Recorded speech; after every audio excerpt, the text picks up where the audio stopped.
Clique Mais Notícias. Jornal hoje importante, daqui a pouco uma entrevista com o procurador da República, Roberson Pozobon, sobre os 4 anos da Lava Jato. Mas nós iniciamos falando da carne fraca. Diga lá, Mark. Olha só, Daniel, o juiz federal Marcos José Grey ouviu 2 delatores da Operação Carne Fraca que denunciou um esquema de adulteração de carne em diversas empresas e o pagamento de propinas envolvendo empresários e servidores públicos. Quem prestou depoimento na última sexta-feira foi Maria do Rocio, que era chefe do Departamento de Inspeção de Produtos de Origem Animal do Ministério da Agricultura. Ela é acusada de usar o cargo para beneficiar frigoríficos em troca de vantagens pessoais, e também o Daniel Gonçalves Filho, ex-superintendente do Ministério da Agricultura aqui no Paraná, que seria o suposto chefe do esquema de corrupção. Durante o depoimento, Maria do Rocio foi cautelosa e explicou ao juiz apenas questões técnicas. Já Daniel Gonçalves relatou que precisava fazer caixa para se manter no cargo. De acordo com Daniel, em 2010, ele mexeu na estrutura de funcionários de Londrina para tentar coibir a corrupção, onde o réu, Juarez Santana, ex-chefe regional de Londrina, comandava o esquema. Um dia eu desci lá, certo? O senhor Juarez estava de férias, nós fizemos uma relotação de todos os funcionários. Quem estava aqui amanhã já não estava mais. Nós fizemos uma relotação lá para mexer na regional. Por quê? Porque precisava. Nós somos muito firmes, enfrentando todo o apoio político que ele tinha, que não era pequeno. Eu acho que o apoio que ele tinha era maior que o meu como superintendente. Ele tinha a bancada dele própria. E para ter bancada tem que pagar. Eu pagava a minha aqui no Paraná. Paguei para ficar no cargo. Não foi fácil. Eu sei quanto custou isso profissionalmente, a minha moral, certo? A minha família. Ele também tinha que pagar lá. E para pagar lá, tem que arrecadar. E arrecadar de empresário. Segundo ele, o orçamento do Ministério da Agricultura no Paraná é muito curto e não permite o desvio de dinheiro. Por isso, eles recorriam aos empresários para arrecadar propina para também pagar os políticos. O orçamento do Ministério do Paraná é muito curto. Não permite o uso de recurso federal para desviar em licitação, 10% em empresa de limpeza, 10% em empresa de cafezinho. Isso não existe no Ministério do Paraná. Mas existia a relação com o empresário. Era aí que saía o recurso para fazer a propina, o recurso para poder bancar deputado. E precisava dos deputados. O loteamento dos cargos federais no Estado, em todos os ministérios, são loteados, e quem não vê são os deputados federais, os senadores. É assim que acontece. Daniel ainda assumiu que é uma prática corriqueira, Daniel, pedir carne durante as fiscalizações. Isso é uma propina, considerada uma propina também, ficar pedindo carne para a gente fiscalizar. Eu fiz, o Juarez fez, o Gil fez, certo? Os fiscais fazem nas plantas, certo? É um erro grave, mas o sistema é assim. Ao fazer o acordo de colaboração premiada, Daniel se comprometeu a pagar 2 milhões em 5 parcelas de 400 mil entre 2018 e 2022, e Maria do Rocio a pagar 850 mil reais em 10 parcelas de 85 mil entre 2018 e 2027. Você pode ter estranhado de que os colaboradores não falaram o nome de nenhum político. É porque o juiz federal Marcos José Grey não autoriza, pois se trata de gente que tem foro privilegiado. Então, nenhum deles falou durante o depoimento em quem são esses deputados e senadores que recebem dinheiro dele, recebiam dinheiro dele e de outros para que o corrupto permanecesse no cargo, ganhasse dinheiro com a corrupção, claro, mas ele tinha que pagar uma espécie de pedágio para estar lá no cargo. Então esse Daniel, que é o principal colaborador, ele como superintendente, ele tinha relação com empresários do setor aí dos frigoríficos, da carne, eles pagavam a propina, o Daniel ficava com um pouco do dinheiro e o resto ele distribuía para aqueles que o mantinham no cargo, deputados e senadores. Esse é o esquema da carne fraca, um esquema criminoso, bandido, de gente que não presta, que recebia propina em dinheiro e de carne entregue em casa, de Kombi e de moto, tipo motoboy. Sexta-feira, chegava lá um isopor com a carne da propina, Com a picanha além do do churrasco. dinheiro. A picanha do churrasco do fim de semana. Sabe a tua picanha, que às vezes nem dá pra comprar, que a gente tem que mudar a carne? Sabe a carne que você assou no fim de semana passado? Que você pagou no açougue? Caro, né? Tá caro? Pois é.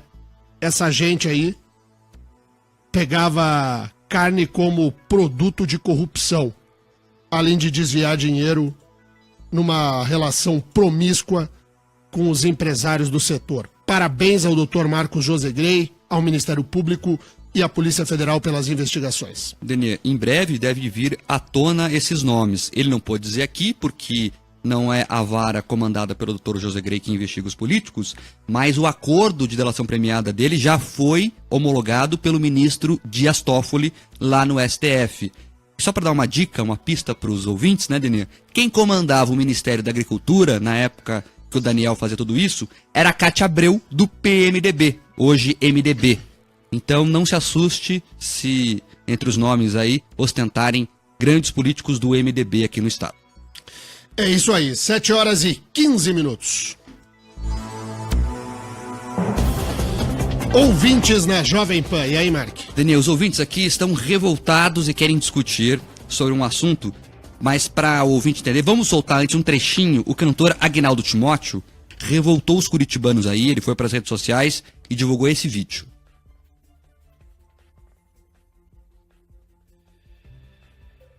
Daqui a pouco a gente traz então o áudio, Daniel, do vídeo, mas ele xinga aí o pessoal do sul do país, o qual ele chama de ingrato por não respeitar o ex-presidente Lula. Muitos dos jovens ouvintes da Jovem Pan, a gurizada mais nova, nem sabe quem é o Agnaldo Timóteo.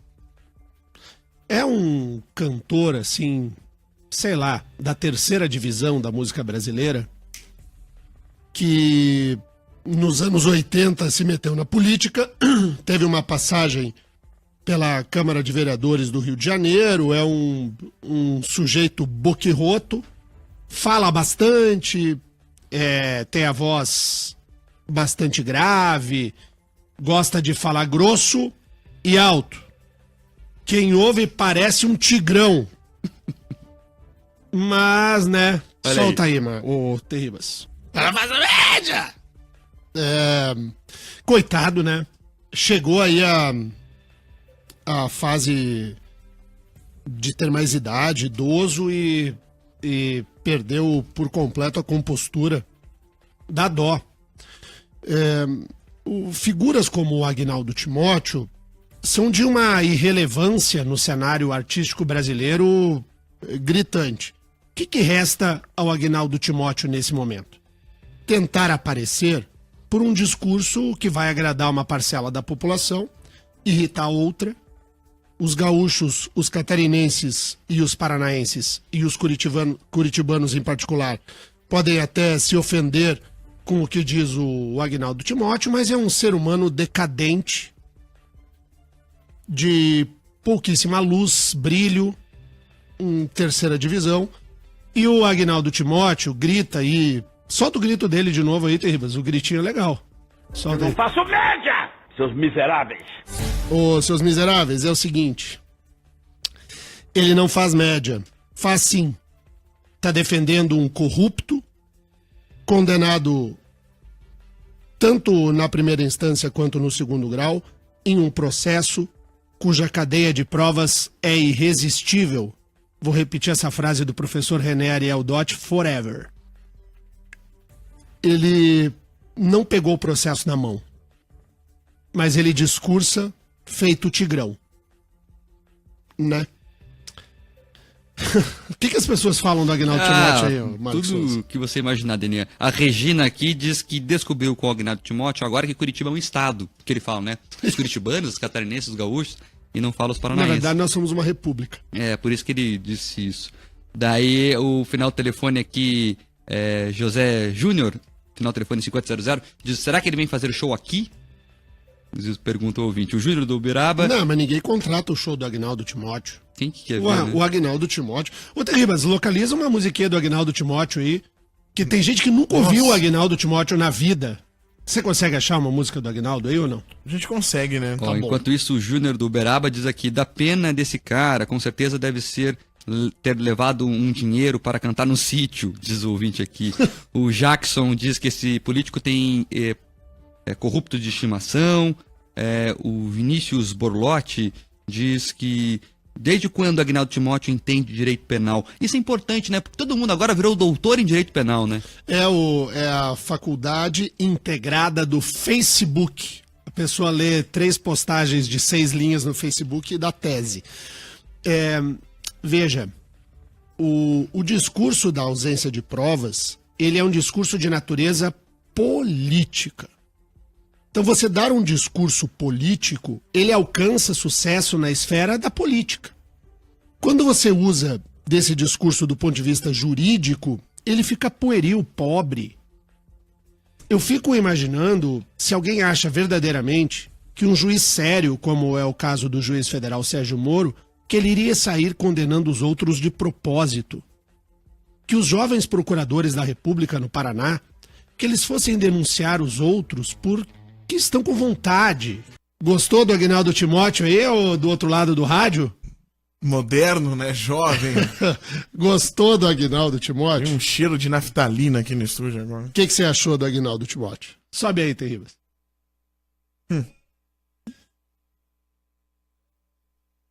Sabe o que o Aguinaldo Timóteo queria? Isso. Espaço. Levou. Mas eu gostei, foi do gritinho. Tem como você guardar esse grito aí pra sempre, Terribas? Sempre que a gente tiver nervoso, a gente solta ou Eu não? não faço média, seus miseráveis. A Andréia do Pilarzinho já pediu pra fazer um meme. Na opinião dela, vale um meme disso aí. Eu não faço média! É muito bom. Sensacional. Aguinaldo Timóteo, no fim de semana, causou nas redes sociais, ganhou um espacinho aqui na Jovem Pan. Denê, mas tem ouvinte aqui que concorda com ele. O Joel de São José dos Pinhais tá dizendo que o Aguinaldo ganhou o respeito depois do que ele disse. Isso, porque nós todos somos os curitibanos. Ele me atingiu duplamente, né? Porque eu sou gaúcho e paranaense. Eu sou as duas coisas.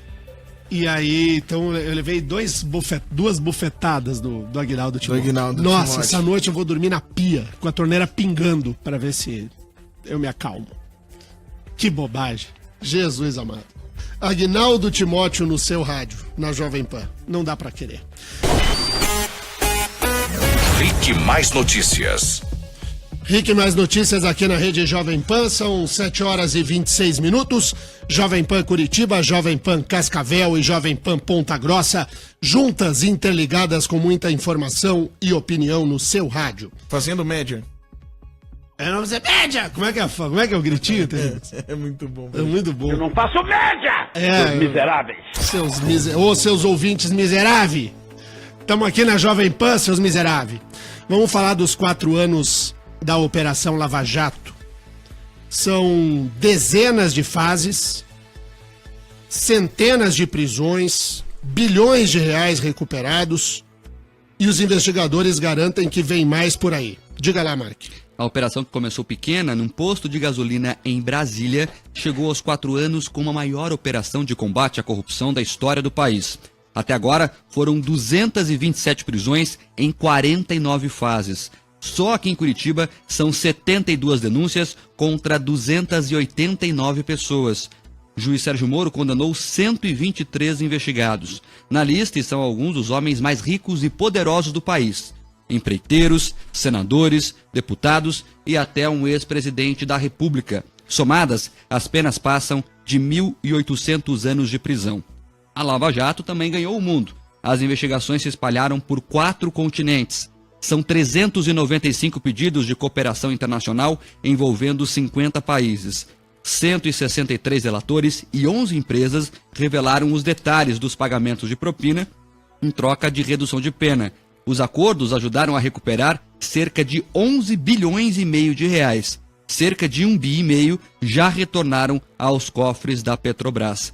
A operação, que já enfrentou ameaças de acabar por pressões políticas, esse ano ganhou mais agentes e delegados. A meta é devolver 12 bilhões aos cofres públicos. E o fantasma da Lava Jato agora é outro. Delegados e procuradores temem que o fim da prisão em segunda instância seja um duro golpe nas investigações. Segundo eles, com a regra mais frouxa, as prisões ficarão mais limitadas. E isso vai atingir o coração da operação, as delações premiadas. Os envolvidos no esquema de corrupção só fecham os acordos por medo da cadeia. Se o cumprimento de pena só vier no fim de longos processos, a efetividade da Lava Jato pode diminuir. Daí a gente vai se abraçar sempre na questão da impunidade. Para a gente ter uma ideia, eu vou reiterar apenas os pontos centrais dos números que o Mark Souza nos ampliou aqui. São 227 prisões na Lava Jato, 123 condenados em primeiro grau e no Tribunal Regional Federal da 4ª Região em Porto Alegre. No Supremo Tribunal Federal, o número de condenados é 0. E o número de absolvidos também é 0. Porque o Supremo não julgou ninguém até agora. É 0. 0. Nenhum. Essa é a grande diferença. Essa é a grande diferença. Por isso que essa expressão que o Mark usou, de que o fantasma é a possibilidade do fim da prisão em segunda instância, de que o início do cumprimento da pena só se daria após o trânsito em julgado da sentença penal condenatória, que hoje pode colocar em risco a Operação Lava Jato. Quem está aqui conosco e vai conversar com o ouvinte da Jovem Pan é o Procurador da República, Roberson Pozobon. Doutor Roberson, muito obrigado pela presença. É um prazer, Demian. São 4 anos de Lava Jato e, de fato, esse é um problema que o Ministério Público Federal olha com preocupação, a questão de voltar atrás o Supremo Tribunal Federal, doutor? De fato, essa é uma questão central quando analisamos o combate à corrupção no país. O foro por prerrogativa de função, mais popularmente, de fato conhecido como foro privilegiado, é algo que torna muito difícil o processamento de agentes políticos poderosos, de pessoas que têm acesso ao poder. E por que isso? Porque ele faz com que haja um gargalo na investigação e no processamento desses agentes.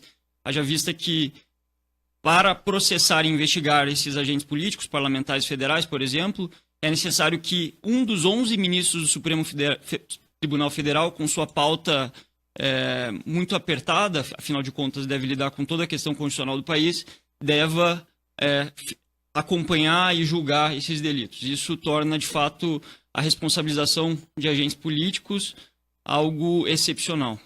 E esse próprio número que a gente fez a comparação aqui, ele fala por si, né? Em 4 anos o Supremo não julgou ninguém, não é, doutor Roberson? De fato, o julgamento e o processamento dentro desse gargalo é algo pouco efetivo. Não por ausência de vontade, mas por uma simples impossibilidade fática, né? O Supremo é uma corte constitucional, não é uma corte penal. Então, nós não podemos atribuir ao Supremo Tribunal Federal uma missão que não é sua, né? Então, se nós formos analisar a possibilidade de que esses agentes passem a ser responsabilizados como cidadãos comuns, né? Como todas as pessoas são responsabilizadas no Brasil, isso promoveria um avanço de dezenas de casas no combate à corrupção, né? As investigações se tornariam mais efetivas e isso sem prejudicar o direito à ampla defesa desses agentes, né? Eles poderiam exercer todos os recursos e direitos à defesa, mas em primeira instância e depois em um tribunal, não diretamente na Corte Constitucional do país. O senhor e os seus colegas lá do Ministério Público Federal se incomodam com os ataques que vêm de parte aí dos apoiadores dos réus da Lava Jato, lhe incomoda ser chamado de golpista, que é um bando de gente irresponsável, que está manchando e atingindo a honra de pessoas honestas, o mais honesto do país. Isso lhe incomoda de certa maneira ou deixa para lá, doutor Roberson? Eu diria que a partir do momento em que no âmbito da Operação Lava Jato, pessoas poderosas, econômica e politicamente, passaram a ser processadas, julgadas, condenadas, é natural que críticas como essa sejam feitas por essas pessoas como uma forma de defesa.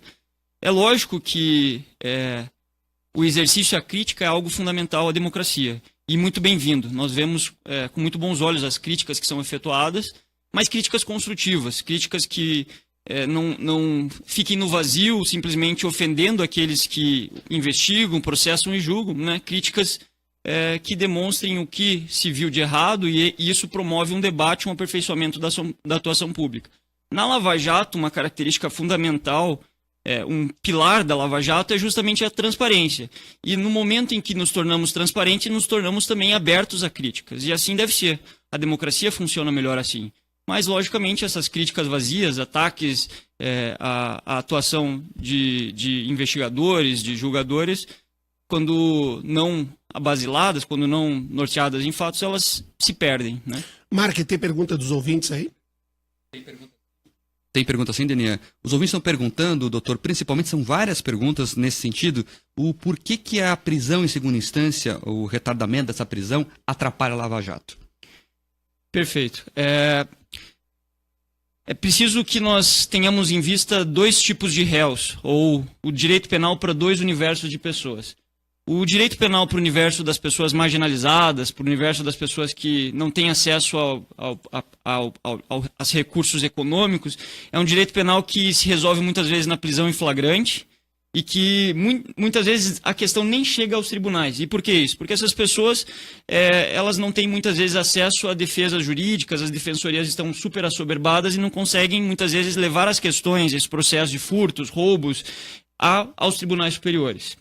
O direito penal funciona de uma forma completamente diferente quando falamos de criminosos de colarinho branco. E por que isso? Porque essas pessoas têm acesso ao poder econômico e conseguem exercer todos os direitos de recursos que o nosso ordenamento jurídico traz. Se nós falarmos que elas só poderão cumprir pena depois do exercício de todos esses direitos à defesa, nós estamos falando de 40 recursos, às vezes, nós estamos falando que elas só vão serem responsabilizadas numa remota hipótese depois de 20 anos de processamento. Isso não é uma resposta penal eficiente. Então, trazer a possibilidade de se cumprir pena após uma sentença condenatória, exercício de ampla defesa em primeiro grau, após o exercício da ampla defesa em segundo grau e o julgamento por um colegiado de juízes experientes é algo razoável, é algo que traz dignidade para as decisões de primeiro grau e segundo grau. Bom, e daí também ninguém mais vai delatar, né? O colaborador premiado também, com o início da pena só com o trânsito e julgado, a troco de quê que ele iria fazer a colaboração? Perde-se uma hipótese de se usar da lei para obter provas e caminhos para a investigação. Tem esse lado também, né? Perfeito, Daniel. Isso é um outro fator. Criminosos só vislumbram a colaboração premiada, ou seja, só vislumbram confessar os seus ilícitos e revelar aquelas outras pessoas com as quais elas praticaram crimes, quando o outro cenário é um cenário pior, ou seja, quando o ordenamento jurídico mostra que elas poderão ser punidas. Se a mensagem que o ordenamento jurídico passa a essas pessoas olha, você pode postergar sua ação penal por 5, 10, 15, 20 anos até a prescrição. Esse segundo cenário, o cenário de não colaboração, é um cenário melhor para essas pessoas. Então, para elas, seria muito melhor continuar numa estratégia adversarial, simplesmente negando obviedades, fatos claros, do que, de fato, colaborar com a justiça. Vai, Mark. O Elcio Koleski, nosso ouvinte, pergunta sobre as provas, doutor. E esse assunto é importante porque tem muita gente que ainda insiste no discurso que não há provas, que ele vai ser condenado, o ex-presidente principalmente, sem provas. Que o senhor falar sobre essas provas? Perfeito. Algo que a gente pode levar em consideração, e isso ilustra muito bem a realidade de provas da Operação Lava Jato, é que o percentual de revisão das decisões da Operação Lava Jato em primeiro grau é muito pequeno. Ou seja, condenações havidas no primeiro grau, na primeira instância, perante a 13ª Vara Federal de Curitiba, são, na esmagadora maioria das vezes, confirmada pelos tribunais regionais federais da 4ª Região, STJ e STF. Isso nos mostra que não se trata de não haver provas, mostra, na verdade, um cenário em que os réus, confrontado com provas robustas, cabais dos seus ilícitos, tentam simplesmente por meio de um discurso repetido e repetido falar que não há provas, quando na verdade o processo simplesmente analisado de forma superficial mostra exatamente o contrário. Um grande volume de provas muitas vezes documentais. A Lava Jato, por exemplo, trouxe para o processo penal uma maturidade probatória muito grande mediante cooperações internacionais. A gente fala aqui de documentos bancários que comprovam que o funcionário público ou político X recebeu ao tempo em que era funcionário político ou funcionário público ou agente político milhões de reais no exterior. Então, nós temos também provas produzidas por meio de afastamentos de sigilos bancários, fiscais, afastamento de sigilo telemático, ou seja, comunicações. Isso tudo mostra, para além de um simples testemunho, para além de uma prova circunstancial, provas robustas dos ilícitos que esses agentes praticaram. Tem um monte de pergunta que chega. É claro que essa resposta não é do Dr. Robertson Pozzobon, mas eu vou fazer. Quando é que o Lula vai ser preso? É a pergunta que todo mundo faz. Bom, no nosso cenário atual, o que podemos... essa questão não está sob análise da primeira jurisdição, né, do primeiro grau de jurisdição. Sobre o cenário atual, em sendo mantida o entendimento do Supremo Tribunal Federal, no sentido de que réus condenados em primeira instância e cuja condenação foi confirmada em segunda instância, a prisão dele é uma questão de tempo, né? Afinal de contas, a sua sentença condenatória proferida pela 13ª Vara Federal de Curitiba foi confirmada e de forma unânime perante o Tribunal Regional Federal da 4ª Região. Doutor, essa é uma questão importante que o MPF sempre consegue sucesso. Geralmente, quando o juiz Sérgio Moro dá a pena mínima aqui, quando vai a Porto Alegre, a pena aumenta por recurso próprio MPF. Como é que vocês enxergam isso? O Judiciário tem recebido as denúncias e os argumentos do MPF quase sempre. Exato. Embora em alguns casos, é necessário dizer, né, em alguns casos, o próprio Ministério Público Federal, depois de prolatada a sentença, em alguns casos o Ministério Público Federal optou por não recorrer porque entendeu que a sentença era correta, e em outros casos há uma divergência de teses jurídicas entre o Ministério Público Federal, a Força Tarefa em Curitiba, com o próprio juiz Sérgio Moro. E nessa diferença de teses jurídicas, que é absolutamente normal na interpretação do direito, o caminho natural é que o Ministério Público Federal recorra. Uma dessas teses jurídicas sobre a qual há uma divergência entre o Ministério Público, em primeira instância, e o juiz Sérgio Moro, diz respeito mais a uma questão técnica, mas ao concurso de delitos que o juiz entende como um crime continuado. O Ministério Público Federal entende que é um concurso material. O que é esse juridiquês quer dizer? Que quando há concurso material, as penas são somadas. Quando há um crime continuado, há uma aplicação simplesmente de um percentual a mais de pena. E o Ministério Público Federal, recorrendo, já encontrou êxito na segunda jurisdição. E por isso as penas têm aumentado em torno de 30% no Tribunal Regional Federal da 4ª Região, quando há essa divergência de teses. Até quando vai a Lava Jato, Dr. Robertson Pozzobon? Essa é uma pergunta que eu não ouso responder, haja vista que uma das premissas da nossa atuação é: enquanto houver crimes, enquanto houver identificação de autoria, nós persistiremos processando esses agentes, buscando a responsabilização e recuperação do dinheiro para o poder público. Então, na medida em que cada operação da Lava Jato traz novos elementos e responde não só perguntas das fases passadas, mas traz também novas hipóteses investigativas, e na medida em que nós não deixaremos hipóteses investigativas em branco, sem resposta, é difícil responder quando a Lava Jato termina. E isso se torna ainda mais complicado de responder num cenário em que, infelizmente, nós vemos crimes persistindo, sendo praticados ainda hoje, depois de 4 anos de Operação Lava Jato. A Adelaide de Ponta Grossa, doutor, pergunta o seguinte: ela fala aqui sobre a questão que tem alguns réus da Lava Jato que criticam o trabalho da Força Tarefa, dizendo que vocês são muito jovens. O ex-presidente Lula fala muito isso. Como é que vocês recebem essa crítica? A idade interfere na qualidade do trabalho? Olha, eu creio que a Lava Jato, ela tem...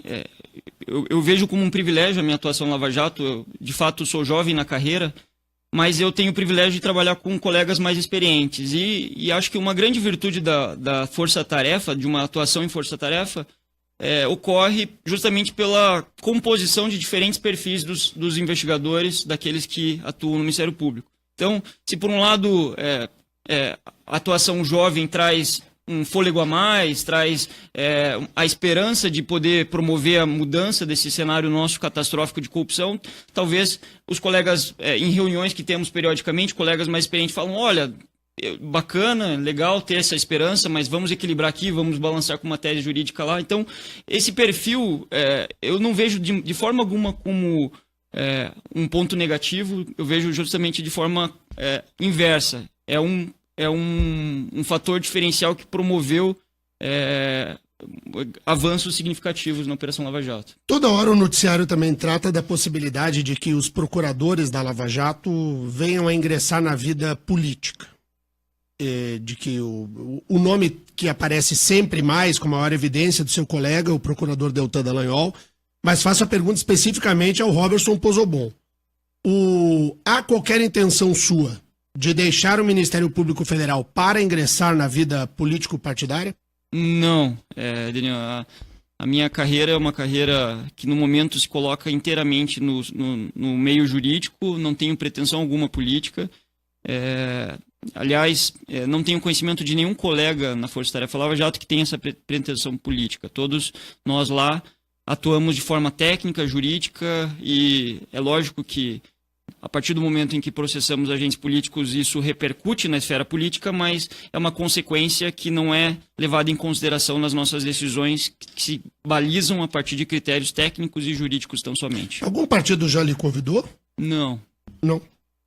O Léo Matsumura, ele pergunta se o doutor ou algum outro membro da Força Tarefa já se sentiu tentado ou até já fez em entrar com ações contra quem promove calúnias na internet, em relação ao trabalho de vocês. Eu particularmente nunca pensei nessa via. Como disse no início da entrevista, algumas críticas saem do tom, mas boa parte das críticas são críticas construtivas, críticas sobre as quais podemos refletir e, eventualmente, as críticas que saem do tom, elas se perdem, são críticas isoladas que o próprio tempo depura. Dr. Roberson Pozobon, nesse trabalho aí de 4 anos de Operação Lava Jato, uma das críticas que se faz ao Ministério Público é de que o Ministério Público já vai à investigação para buscar determinado resultado.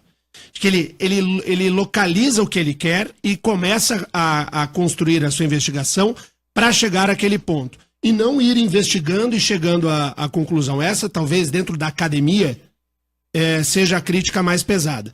E aí ele pergunta o seguinte: a crítica agora, que não é de natureza política, é de natureza jurídica, que sai de dentro de faculdades de direito, por exemplo, isso bate como lá na Força Tarefa?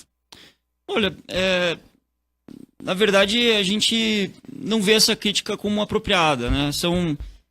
Quando falamos em Operação Lava Jato, um conjunto de pessoas que trabalham de forma concentrada, nós estamos falando aqui de mais de centenas de linhas investigativas que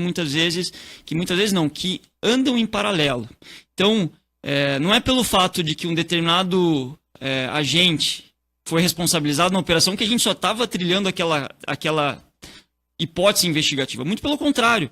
Muitas hipóteses investigativas que não se confirmaram, os procedimentos investigatórios foram arquivados e não se confirmou, mas isso não chama atenção, né? Porque, enfim, foi arquivado, é assim que acontece no seio jurídico. Então, eu não vejo como uma crítica que encontra guarida nos fatos essa hipótese de que nós só vamos investigar os fatos e buscamos até encontrar... Como se quisesse criminalizar alguém ou um partido político. Isso não existe. Isso não existe. Muito pelo contrário, nós trilhamos diversas linhas investigativas. Essas linhas investigativas, elas tangenciam diversos agentes políticos e partidos. E, ao final, quando se pode formar uma conclusão sobre a autoria ou materialidade do crime, as decisões subsequentes são aquelas que o próprio ordenamento jurídico traz. A propositura da ação penal, quando há provas da autoria e materialidade, ou o arquivamento do procedimento investigatório, quando não há essas provas. Muito bem, eu quero agradecer muito a presença do Dr. Roberson Pozobon, procurador da República, um dos membros da Força Tarefa da Operação Lava Jato. Está cheio de pergunta de ouvinte, não dá tempo de atender todo mundo. Parabéns pelo trabalho nesses 4 anos e que a força-tarefa do Ministério Público continue com a mesma força. E eu concordo contigo, essa coisa de você poder mesclar jovens com pessoas mais experientes faz com que você tenha um trabalho de maneira mais efetiva. Você não tem nem aquela ânsia do jovem de se fazer feito um caminhão desgovernado e também não tem mais a cautela desmedida de quem tem mais idade. Eu acho que essa mistura fez muito bem. Aliás, está tudo bem com a relação do Ministério Público com a Polícia Federal, doutor Roberson? Sim, a relação anda muito bem. Temos buscado após 4 anos de operação, formas de otimizar a nossa atuação, que passam inclusive pela aquisição de equipamentos de ponta, de tecnologia de ponta, para lidar com um volume colossal de informações angariado ao longo dos 4 anos de operação. Muito bem, doutor, muito obrigado pela presença. É um grande prazer, Denian, Mark, eu que agradeço. Um bom dia a todos os ouvintes da Jovem Pan. Clique Mais Notícias. Esqueci de uma pergunta, Mark. Esqueci de perguntar pro Dr. Robertson Pozobon o que ele achou da fala do Aguinaldo Timóteo. Ah, é verdade. E esse é o assunto que os ouvintes ainda querem comentar por aqui, viu, Denian? O pessoal tá falando que tá indignado com a fala do Aguinaldo Timóteo, que ele ofendeu os curitibanos. A Adriana aqui de Curitiba pergunta a você, Denian, se não é possível até processar o Aguinaldo Timóteo por agressão verbal. Perda de tempo. Poder pode. Perda de tempo absoluta e completa. Eu não faço média! Seus miseráveis! Seus miseráveis. Seus miseráveis.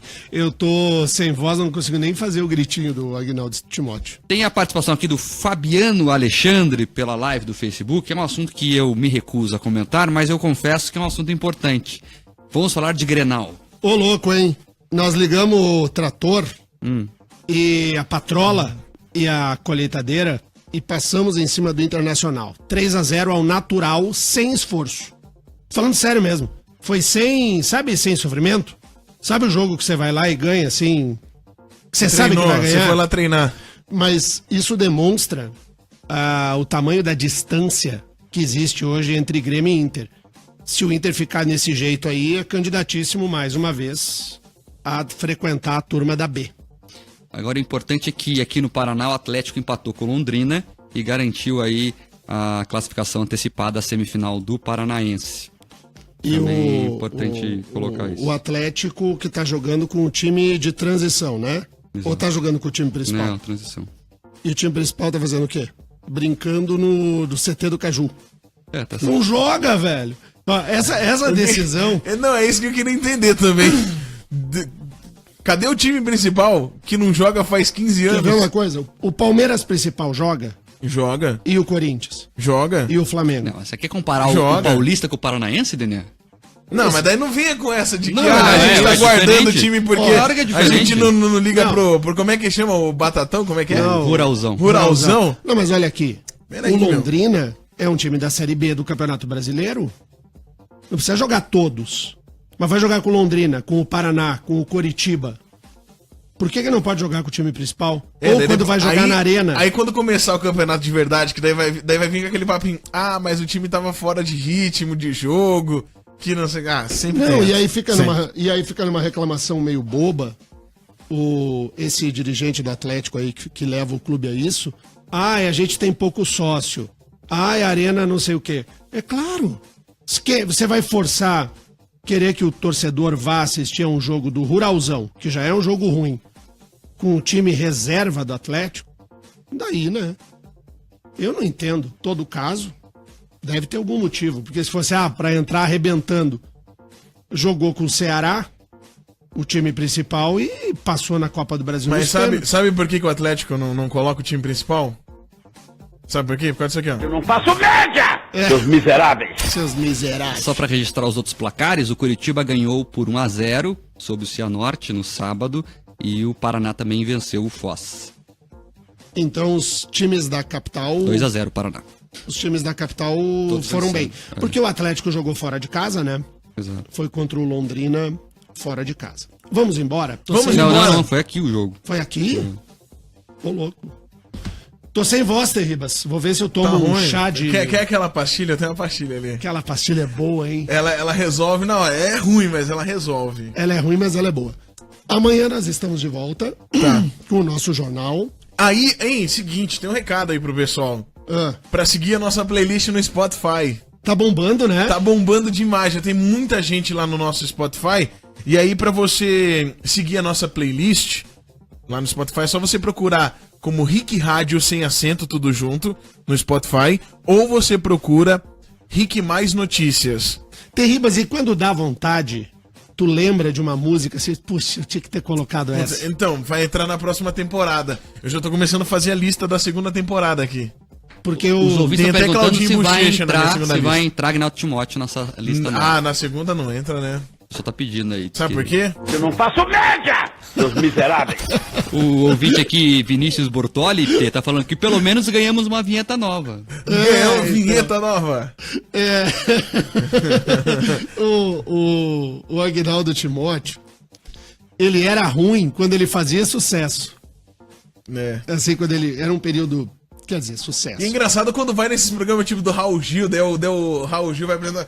Vamos aplaudir o cara que tem a voz impecável. E aí fica aquele troço horrível, ele cantando. Então. Porque aquele microfone, geralmente o microfone do SBT não é muito bom. Aí o cara vai cantando a horrível. Muito do sucesso que o Aguinaldo Timóteo fez na vida, ele deve ao Silvio Santos e ao SBT. Sim. Lá naquele Só vai programa, lá também. Ele só vai lá, ele só vai no SBT. Ele ia num programa chamado Domingo, era o horário de almoço, chamado Qual é a Música. Pelo programa Qual é a Música, algumas figuras tiveram um sucesso nacional por causa do Silvio Santos. Entre eles, eu vou falar uns, que alguns, o Terribas e o Mark nem vão saber quem é. Trio Los Angeles. Não faço ideia. Nunca ouvi falar mesmo. Naim conheço. Naim conheço. Giliardi. Giliardi conheço. Falar, já. O Giliardi Já ouvi falar. fez muito sucesso. Eu fui procurar aqui o Trio Los Angeles. Gengis Khan. Pra mim é churrasqueira. É, uma churrasqueira pra mim. Gengis Khan fez... Aquela pequenininha. Trio Los Angeles, Gengis Khan, Gretchen. A Gretchen era... Ela e o Naim disputavam a coroa de ouro de melhor participante do Qual é a Música. Daí ela... Beleza. Essa gente aí, o Biafra participava. Sabe esses artistas assim? Meu, vamos Almir Rogério, sabe quem é, Terribas? Não faço ideia. Biafra é aquele do voar. Subir. O Almir Rogério. Onde for descer. O Almir Rogério fez uma música que foi talvez o maior sucesso popularesco do início dos anos 80. Se chamava Fuscão Preto. Essa é boa. Essa música é do Almir Rogério. E aí toda essa galera, junto com o Aguinaldo Timóteo, ocupava o horário de meio-dia. Do jeito que eu tô falando, parece que eu tenho 150 anos de idade. Só vai lá, ninguém chama mais. Mas nem a Rede TV chama. Não, às vezes vai naquele programa do Faustão lá, o da campainha, como é que é o nome? Ding Dong, galera. Ding Dong, ele leva o pessoal lá. A campanha do sucesso. Muito bom. Eu abri uma foto aqui do Trio Los Angeles. Meu senhor. Os anos 80, ainda bem que ficaram pra trás. Pois é. Ei, vamos embora. A gente vai embora com a música que uniu dois gênios e que estão repetidos na nossa playlist, que foram as pessoas mais adicionadas na nossa playlist. Já sei. É isso aí, cara. Você viu? Você matou. Vambora. É o remix dos dois.